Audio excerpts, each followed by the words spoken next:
और आज मैं जावा के बारे में बात करूँगी।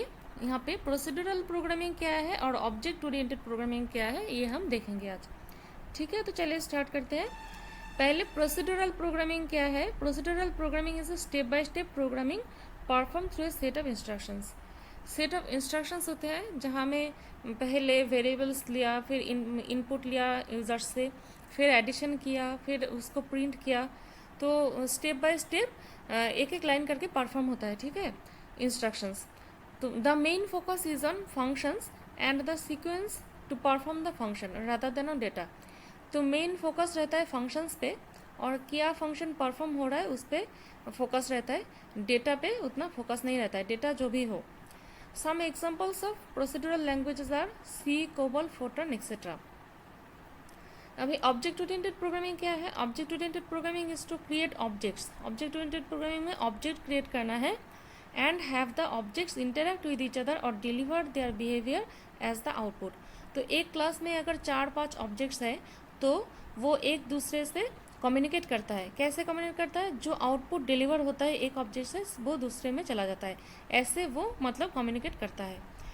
Related to every object created there are certain data and certain set of methods। Her object का डेटा होता है अलग से और मेथड्स भी होता है। These two things take care of most representations of objects। तो यही रिप्रेजेंट करता है एक ऑब्जेक्ट को। The main focus of OOP is on data rather than on function. OOP का मेन फोकस रहता है डेटा पे। ठीक है, फंक्शन पे उतना फोकस नहीं रहता है, डेटा पे फोकस रहता है।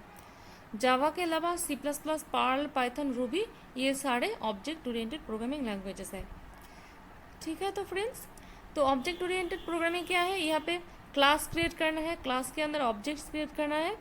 फिर ऑब्जेक्ट्स में एक क्लास में जो डेटा होता है वो प्राइवेट डेटा होता है। ठीक है, हम मेथड्स के थ्रू डेटा एक्सेस कर सकते हैं।